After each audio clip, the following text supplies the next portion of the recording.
මේ වීඩියෝ එක අපි කතා කරන්න යන්නේ Vim text editor ගැන. Vim කියන්නේ මොනවද ඇත්තටම?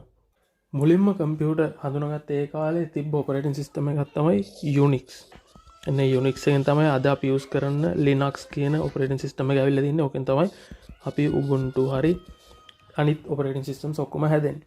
ඒතර ඔන්න ඔය Unix ඔපරේටින් සිස්ටම් එකේ මුලින්ම තිබ්බ කෝඩ් එඩිටර්. එවන් නැත්තම් අපි ප්‍රෝග්‍රෑමින් කරද්දි ටයිප් කරන්න පුළුවන් කෝඩ් එඩිටර් එකක් තමයි VI කියලා කියන්නේ. ඔන්න ඔය VI කෝඩ් එඩිටර් එකේ improved version එකක් තමයි මෙන්න මේ Vim කියලා කියන්නේ. එතකොට VIM කියන එකේ තේරුම VI improved. එතකොට මෙන්න මේකේ short form එක තමයි Vim කියලා කියන්නේ. අපි වෙනත් කෝඩ් එඩිටර්ස් වලට යන්න නැතුව Vim use කරන්න ප්‍රධාන හේතු ටිකක් තියෙනවා. අපේ සාමාන්‍යයෙන් ඒකේ තියෙන advantages ටිකක්. only keyboard. එහෙම නැත්නම් අපි කියනවා no mouse policy කියලා. ඒ කියන්නේ සාමාන්‍යයෙන් අපි mouse use කරන්න keyboard විතරයි පාවිච්චි කරන්නේ. එතකොට අපි Android device එක use කරනකොට mouse එකක් බොහෝ දුරට පාවිච්චි කරනවා. ඩු ටැබ් එකක් නම් ඒකට mouse එක connect කරන්න පුළුවන්. ඒ වුණාට සාමාන්‍යයෙන් keyboard එකක් connect කරලා පාවිච්චි කරන්න පුළුවන් දැනට තියෙන අලුතෙන් ආපු phones වල නම්. එහෙම නැත්නම් phone එකේම on screen keyboard එකක් තියෙනවා. එතකොට keyboard පාවිච්චි කරන්න පුළුවන් අපිට mouse පාවිච්චි කරන්න අමාරුයි. එතකොට මේ වැඩේ ලේසි කරගන්න තමයි අපි Vim පාවිච්චි කරන්නේ. ඊළඟට Vim වගේම Nano වගේ සාමාන්‍යයෙන් තවත් Nano තියෙනවා. තවත් සෑහෙන code editors තියෙනවා. keyboard විතරක් පාවිච්චි කරන terminal එක ඇතුලේ අපිට පාවිච්චි කරන්න පුළුවන්. ඒ වුණාට අපි ඒවා පාවිච්චි කරන්නේ නැතුව Vim පාවිච්චි කරන්න ප්‍රධානම තවත් හේතුව තමයි Vim එක ඇතුලේ අපිට plugins install කරගන්න පුළුවන්. ඒ වගේම අපේ වැඩ කරගන්න shortcuts සෑහෙන්න තියෙනවා. එතකොට මුලින්ම ඒවා මතක තියාගන්න චුට්ටක් අමාරුයි. ඒ වුණාට භාවිතා කරලා පුරුදු වෙද්දි කාලයක් යද්දි මාසයක් දෙකක් විතර යද්දි අපි පුරුදු වෙද්දි වැඩ සෑහෙන්න mouse එකක් පාවිච්චි කරලා mouse එකෙන් click කරලා එක තැන් වලට navigate කරනවට වඩා සම්පූර්ණ keyboard විතරක් පාවිච්චි කරන එක අපිට ඉක්මනට වැඩ කරගන්න පුළුවන් වෙනවා. ඒක සාමාන්‍යයෙන් අපි කියන දෙයක් නෙවෙයි. programming world එකේ සෑහෙන්න researchers වලදී එයාලා results එකක් විදිහට කියලා තියෙන්නේ mouse එකක් නැතුව තනිකර keyboard විතරක් පාවිච්චි කරන වෙලාවේ productivity එක වැඩි වෙනවා කියලා. එතකොට Vim සාමාන්‍යයෙන් පාවිච්චි කරන්නේ අර කලින් මම කිව්වා වගේ terminal එකක් ඇතුලේ. ඒ වුණාට දැන් සමහර methods තියෙනවා ඔයාලට භාවිතා කරන්න ඕන නම් VS code එක ඇතුලේ Vim install කරලා graphical user interface එකක් එක්ක සමහර VS code එකේ functionalities එක්ක පාවිච්චි කරන්න පුළුවන්. ඒක ගැන දැනගන්න ඕන නම් ඔයාලා comment එකක් දාන්න. අපි ඒක ගැන VS code එකේ කොහොමද අපි Vim පාවිච්චි කරන්න කියන එක වෙනම වීඩියෝ එකකින් බලමු. අද එහෙනම් අපි install කරගන්න යන්නේ Vim. ඔයාලා දන්නවා මම Termux app එක ඇතුලේ install කරගෙන තියෙන්නේ Ubuntu Android device එකේ මගේ tab එකේ. ඒක ඒ වීඩියෝ එක කොහොමද install කරගත්තේ ඒ දේවල් බලුවේ නැත්නම් ඒක චුට්ටක් බලන්න. දැන් අපි ඉස්සරහට install කරන තැනට මෙන්න මේක තමයි කෝඩ් එක. අපිට Vim install කරගන්න ඕන කරන කෝඩ් එක. එහෙම නැත්නම් ඒකට command එක කියලා අපිට කියන්න පුළුවන්. ඒ වුණාට සාමාන්‍යයෙන් අපි Linux වල ඕනෑම command එකක් එහෙම නැත්නම් අලුත් installation එකක් කරන්න කලින් apt update කරගන්න ඕනේ. එහෙම නැත්නම් apt get update මෙන්න මේ command එක. ඒ වගේම apt get great මෙන්න මේ command දෙක අනිවාර්යයෙන්ම run කරන්න ඕනේ. මම මේ වෙලාවේ run කරන්නේ නැහැ වෙලාව යන හින්දා. ඒක මම දැනටමත් update කරලා upgrade කරලා තියෙන්නේ මගේ Ubuntu terminal එක. මම දැන් apt install Vim දෙනවා. right දැන් මට ආවා වගේ මෙන්න මෙච්චර පොඩි ප්‍රමාණයක් නෙවෙයි. ඔයාලට තව ගොඩාක් මෙහෙම යයි. මම install කරලා තියෙන්නේ දැනටමත්. ඒ හින්දා මට එන්නේ Vim is already the newest version එක install වෙලා තියෙනවා කියලා. ඔයාලට install කරලා නැත්නම් ඔයාලට install වෙයි.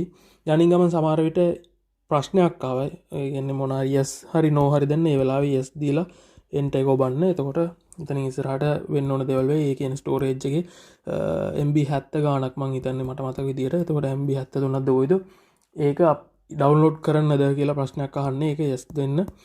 ඊට පස්සේ ඒක ඉන්ස්ටෝල් වෙයි. ඉන්ස්ටෝල් වුණාට පස්සේ ඉන්ස්ටෝල් වෙලාද නැද්ද කියලා බලාගන්න vim කියලා කමාන්ඩ් එක දුන්නාම මෙන්න මේ වගේ එකක් ඔන් වෙන්න ඕනේ. මුලින්ම vim එකේ අපිට දැනගන්න ඕන දේවල් දෙකක් තියෙනවා. vim එකේ මෝඩ් දෙකක් තියෙනවා. කීබෝඩ් එකේ ටයිප් කරනවා කිසි දෙයක් ටයිප් වෙන්නේ නැහැ. මම දැන් ටයිප් කරනවා ටයිප් වෙන්නේ නැහැ. හරිද? එතකොට මේකට අපි කියන්නේ normal mode එක කියලා. ඒක normal mode එකේ ඉන්න වෙලාවේ කිසි දෙයක් ටයිප් කරන්න බෑ අපිට. එතකොට ටයිප් කරන්න බැරි නෑ. normal mode එකේ කරන්න පුළුවන් සමහර අයට තියෙනවා. ඒ දේවල් පස්සේ මම කියන්නම් මේ ඉන්නේ normal mode එකේ. ඊළඟට අපිට තියෙනවා command mode එක. command mode එක කියලා කියන්නේ මම ඔබනවා මෙන්න මේ තියෙන මෙන්න මේ බටන් එක. right ඒක එබුවම දැන් මම ඉන්නේ command mode එකේ. දැන් මට commands type කරන්න පුළුවන් එක එක විවිධාකාර commands. ඒකේ පළවෙනි command එක බලන්න යන්නේ මේ vim එකෙන් exit වෙන විදිය. මේ Q ඔබලා ආයෙ පාරක් මම කරන්න මෙන්න මේ බටන් එක කියන්නේ මේකට අපි කියන්නේ colon කියලා Q.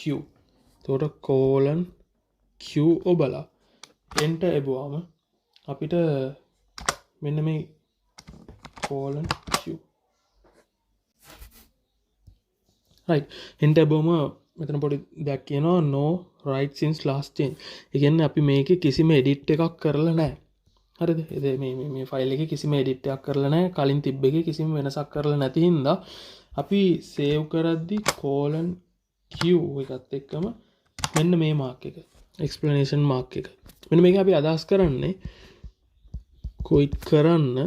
මේකෙන් අපි කියන්නේ don't save කියලා කියන්නේ. don't save කියලා කියන්න හේතුව save කරන්න මෙතන කිසි දෙයක් නැති හින්දා. right දැන් exit වෙනවා. ආයෙ පාරක් vim එක ඇතුළට යනවා. right දැන් මම මෝඩ් දෙකක් ඔයාලට කියලා දුන්නා. පළවෙනි මෝඩ් එක normal mode, command mode. ඊළඟට තියෙන මෝඩ් එක තමයි insert mode. insert mode. right අපි insert mode එක ඇතුළට යන්නේ keyboard එකේ I අකුර ඔබලා. keyboard එකේ තියෙන I අකුර එබපු ගමන් insert mode එකට යනවා.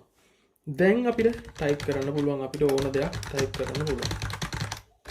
right දැන් insert mode එකේ ඉඳන් එළියට එන්න ඕන නම් insert mode එකෙන් exit වෙන්න ඕන නම් දැන් ඔයාලා mobile phone එකේ පාවිච්චි කරන හින්දා මෙන්න මේ හරිය බලා ගන්න පුළුවන් escape කියලා බටන් එක යාලා දීලා තිනවා.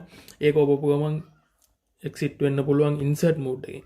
insert mode එකේ ඉඳන් normal mode එකට යන්න පුළුවන්. එහෙම නැත්නම් keyboard external keyboard එකක් තියෙනවනේ ඒකේ තියෙන escape button එක ඔබපු ගමන් දැන් අපි normal mode එකට ගියා. right මම insert mode එකට ගියාම ඔයාලා මෙතන බලා ගන්න පුළුවන් මේ හරිය තියෙනවා insert කියලා. දැන් මම escape එක ඔබපු ගමන් ඒ insert කියන එක නැති වෙනවා. එතකොට මට type කරන්න බෑ. right එතකොට මම ආයේ බොහොම insert mode එකට යනවා type කරන්න පුළුවන්. දැන් insert mode එකෙන් escape ඔබල exit වුණා. දැන් colon Q එබෝ right දැන් කියනවා අපි දැන් ආයේ දැන් උනත් එහෙමයි colon Q ඔබපු ගමන් exit වෙන්නේ නැහැ. දැනුත් ආයේ ප්‍රශ්නයක් කියනවා. ඒ ප්‍රශ්නේ තමයි දැන් මං edit කරලා තියෙනවා මෙතනට අලුතෙන් මොන හරි words ටිකක් add කරලා තියෙනවා. දැන් එක්කෝ මම මෙයාට කියන්න ඕනේ exit කරන්න කලින් මෙයාව save කරන්න. එහෙම නැත්නම් save කරන්න නැතුව ignore කරන්න. මේ දෙකෙන් එකක් කියන්න ඕනේ. අපි කලින් බැලුවා save කරන්න ඕන නම් මට කියන්න පුළුවන් colon Q එකත් එක්ක මෙන්න මේ වගේ මාර්ක් එකක්. හරිද? ඒ වුණාට දැන් මට ඇත්තටම එහෙම නෙවෙයි වෙන්න ඕනේ. මුලින්ම save කරන්න ඕනේ. ඒතකොට save කරන්න ඕන නම් command එක colon W. W කියන එක අදහස් කරන්නේ right. එතකොට මම colon W දුන්නා save වුණා. right දැන් ඊළඟ ප්‍රශ්නේ no file name. මේ ෆයිල් එකට name එකක් මම දීලා නැහැ. right ඒ ප්‍රශ්නේ අපි විසඳගමු. ඒ ප්‍රශ්නේ විසඳගෙන අපි ඉස්සරහට ආයේ write කරන තැනට එමු. මම escape එබුවා colon save කරන්න නැතුව exit කරන්න කියනවා. right මම මෙතන vim කියන command එක දෙනකොට කිසිම file name එකක් දුන්නේ නැහැ. හරිද? එතකොට එහෙම නෙමෙයි අපි කරන්න ඕන. අපිට මුලින්ම කරන්න තියෙන්නේ අපිට ඕන කරන file location එකට යන්න ඕන. right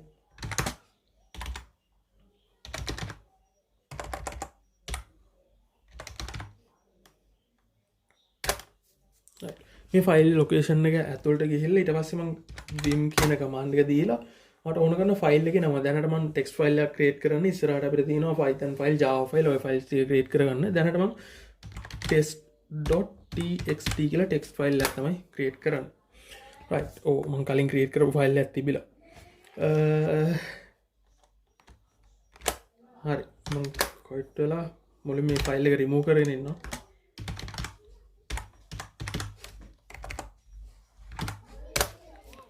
right ඒ ෆයිල් එක නෑ දැන් මම ආයෙ vim test.txt right අලුත් ෆයිල් එකක් ක්‍රියේට් කරගත්තා මේ ෆයිල් එක ඇතුලේ දැන් මම ටයිප් කරනවා hello right insert mode එකට ආවා අය ඔබලා insert mode එකට ආවා ටයිප් කරනවා hello my name is age this is vim tutorial දැන් insert mode එකෙන් කලින් කිව්වා වගේ escape ලැබුවා දැන් colon w ඔබලා enter දුන්නා ආය වරක් කරගන්න colon w මෙන්න මේ හරිය බලා ගන්න enter right දැන් written කියලා කියනවා 6 lines line 6ක් written right එතකොට දැන් මම exit කරනවා colon q right ඔන්න ඔය විදිහට තමයි සාමාන්‍යයෙන් ෆයිල් එක ඇතුළට ගිහිල්ලා ටයිප් කරලා ඒ වගේම ඒ ෆයිල් එකේ සේව් කරලා එක්සිට් වෙන විදිහ. ඒක ආයෙ පාරක් ඔය ෆයිල් එක ඇතුළට යනවා. දැන් ඔය ෆයිල් එකේ උඩට පල්ලෙහාට යන්න. හරිද? උඩට පල්ලෙහාට යනවා නම් මෙන්න මේ හරිය ඔයාලට බලා ගන්න පුළුවන්. මේක තියෙනවා කීස් උඩට පල්ලෙහාට යන්න. එතකොට ඒවා භාවිතා කරන්නත් පුළුවන්.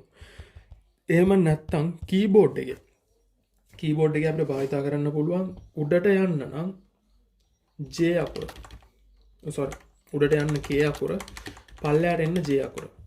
එතකොට මට යූස් කරන්න පුළුවන් J K up. ඒ වගේම left and right යන්න. right යන්න නම් L simple L. ඒ වගේම H අකුර left right මේක simple J ඒ ඔක්කොම simple letter. එතකොට ඔන්න ඔය විදිහට මට navigate කරන්න පුළුවන් right ඊට අමතරව vim එකේ සෑහෙන දේවල් කරන්න පුළුවන් දේවල් තියෙනවා ඒ වගේම මේකේ තියෙනවා තව functionalities තියෙනවා ওই දේවල් ඔක්කොම ගැන මම කතා කරන්නේ නැහැ ඒ දේවල් net එකේ තියෙනවා මම සාමාන්‍ය සරල දවසක් දුන්නා vim එකත් එක්ක යන හින්දා ඔයාලට මේ දේවල් දැනගන්න ඕන නම් කොහොමද මේ වෙන්නේ කියන එක සම්පූර්ණයෙන් දැනගන්න ඕන නම් ඔයාලා කමෙන්ට් එකක් දාන්න. එතකොට මේ දේවල් අපි ඉස්සරහට බලමු. මම දැනටමත් මගේ vim එකත් මේ චුට්ටක් කස්ටමයිස් කරලා හදාගෙන තියෙන්නේ. එතකොට ඒක ඇතුලේ මට පොඩි දේවල් ටිකක් කරගෙන යන්න ලේසි විදිහට මේක ඇතුලේ තියෙන ෆයිල්ස් මොනවාද ඔන්න ඔය විදිහට මේ චුට්ටක් ලේසි විදිහකට හදාගෙන තියෙන්නේ. එතකොට මේකේ වැඩ කරගෙන යන්න මට ලේසි විදිහට ඔය දේවල් ඒ වගේම මේ කලර්ස් තීම්ස් අනම්මනම් දාන්න සෑහෙන දේවල් ටිකක් තියෙන. ඒ දේවල් ගැන කතා කරන්න ඕන නම් කමෙන්ට් එකක් දාන්න. ඒ ගැන කතා කරන්න. මෙහෙම මේ දේවල් කස්ටමයිස් කරලා තීම් දාලා විතරක් නෙවෙයි මෙහෙම නැතුව අර කලින් තිබ්බා වගේම මේ ඔයාලට වැඩේ කරගෙන යන්න පුළුවන් මේ විදිහට. අර ලේසියටයි ලස්සනටයි එක තමයි මම මේ දේ කරලා තියෙන්නේ. එතකොට මේ දේවල් බලන්න ඕන නම් කමෙන්ට් එකක් දාන්න. අපි ඉස්සරහට බලමු. මම හිතන්නේ ඊළඟ වීඩියෝ එකේ අපි Python install කරලා මේකේ Ubuntu එක ඇතුලේ Python install කරලා Python එකේ වැඩ කරන විදිය තමයි බලන්නේ.